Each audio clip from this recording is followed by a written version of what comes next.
लासलगावसह बाजार समित्यांमध्ये कांद्याच्या दरात मोठी घसरण। लाल कांद्याच्या दरात प्रति क्विंटल 500 रुपयांची तर जुन्या उन्हाळी कांद्याच्या दरात प्रति क्विंटल 400 रुपयांची घसरण। दर घसरणीमुळे कांदा उत्पादक शेतकरी देखील चिंतेत सापडला। शहापुरात आदिवासी विकास महामंडळाकडून भात खरेदीस सुरुवात होत नसल्याने शेतकरी नाराज, तर दुसरीकडे ऑनलाईन नोंदणीसाठी विविध तांत्रिक अडचणी येत असल्याने शेतकरी दुहेरी संकटात। भिवंडीमध्ये महाराष्ट्र राज्य मार्केटिंग फेडरेशनच्या वतीने 2369 रुपये प्रति क्विंटल दराने भात खरेदी सुरू। भात पिकाच्या गोणीचे विधिवत वजन करून भात खरेदी आता शुभारंभ करण्यात आली। यावेळेस परिसरातील अनेक शेतकरी मोठ्या संख्येने राहिले उपस्थित। नंदुरबार जिल्ह्यामध्ये हवामानात सातत्याने बदल होत असल्याने पपई पिकावर परिणाम। रात्री कडाक्याची थंडी तर दिवसा ऊन, त्यामुळे पानांना गळती। पुणे जिल्ह्यामध्ये राज्यासह परराज्यातून सुमारे 100 टन फळभाज्यांची आवक। बहुतांश फळभाज्यांचे भाव स्थिर। थंडीमुळे पपईला मोठ्या प्रमाणात मागणी।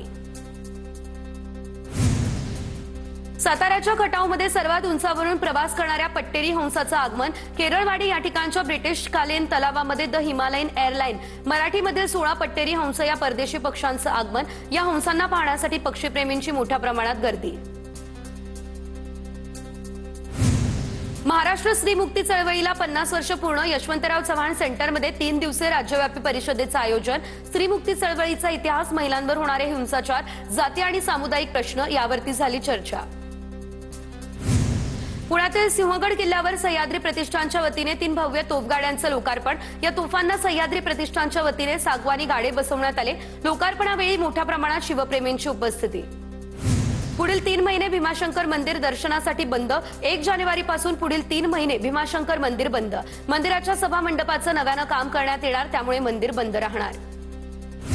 पुण्याच्या भोरमधील 200हून अधिक आशा सेविकांना मोफत आशा हा मराठी चित्रपट दाखवण्यात आला। आशा सेविकांसाठी संपूर्ण चित्रपटगृह बुक केलं। ध्रुव प्रतिष्ठानच्या वतीने चित्रपट दाखवण्यात आला। नंदुरबारमधील सारंगखेड्याच्या यात्रेमध्ये 756 घोड्यांच्या विक्रीतून 4 कोटी 24 लाखांची उलाढाल। यंदा सर्वाधिक घोडे दक्षिण भारतातील व्यापाऱ्यांनी खरेदी केले। यात्रेच्या शेवटच्या टप्प्यात हीच खरेदी विक्री 5 कोटींच्या पुढे जाण्याची शक्यता। सोलापुरात राज्यस्तरीय मनोरमा मराठी साहित्य संमेलनाचं आयोजन। ज्येष्ठ साहित्यिक विश्वास पाटील, ज्येष्ठ कवी रामदास फुटाणे यांच्या उपस्थितीत संमेलन पडलं पार। नाशिकच्या मनमाडमध्ये शीख बांधवांची गुरुदा गद्दी ग्रंथसाहेबांची मिरवणूक। लाठीकाठी, दांडपट्टा, तलवारबाजीचे चित्तथरारक प्रात्यक्षिक सादर। साताऱ्याच्या कराडमध्ये सहकार महर्षी स्वर्गीय जयवंतराव भोसले यांच्या जयंतीनिमित्त कृष्णा विश्व विद्यापीठातर्फे कृष्णा मॅरेथॉन। 2000हून अधिक स्पर्धकांचा यामध्ये सहभाग।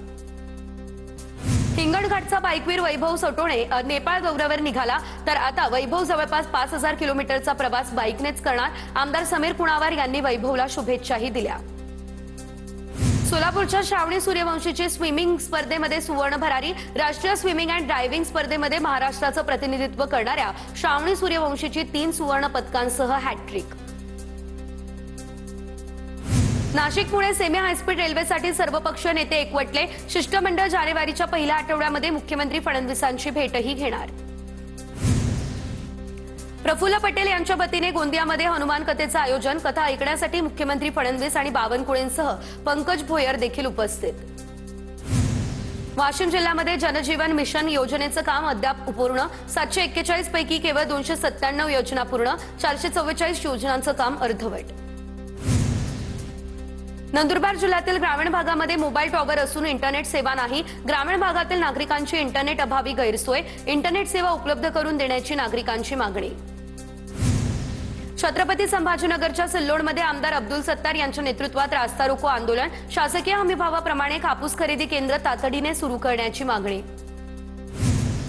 सांगलीच्या खानापूर तालुक्यातील भाळवणीमध्ये फटाका कारखान्यात स्फोटामध्ये 2 जण गंभीर जखमी। स्फोटामुळे आसपासच्या 2 किलोमीटर परिसरातील वाहनांच्या आणि घराच्या काचांना तडे। जळगावमधील 40 गावात नगर परिषद निकालानंतर पराभूत अपक्ष उमेदवार राकेश बोरसे यांच्या घरावर अज्ञातांकडून दगडफेक। घटनेनंतर परिसरात तणावाचं वातावरण। पुढील तपास या संदर्भातला सुरू। पालघरमध्ये भाजपच्या विजय मिरवणुकीदरम्यान 2 महिलांना मारहाण। सीएनजी गाडी समोर फटाके वाजवण्यास विरोध केला, त्यामुळे हा मारहाणीचा प्रकार। महिलांवर वाडा ग्रामीण रुग्णालयामध्ये उपचार। आरोपींना तात्काळ अटक करण्याची केली जाते मागणी। कल्याण डोंबिवलीमध्ये ठाकरेंच्या सेनेतच हाणामारी, शहाड शाखा प्रमुख निशिकांत ढोणे यांना मारहाण, प्रत्युत्तरात भागवत बैसाने यांनाही मारहाण, कार्यकर्त्यांच्या मुलाखतीदरम्यान मारहाण झाल्याचं समोर. भंडाऱ्याच्या तुमसरमध्ये निवडणुकीच्या जल्लोषादरम्यान क्षुल्लक कारणावरून जीवघेणी मारहाण, गंभीर जखमी नागपुरातील रुग्णालयात भरती, तुमसर पोलीस स्थानकामध्ये यासंदर्भात गुन्हा दाखल.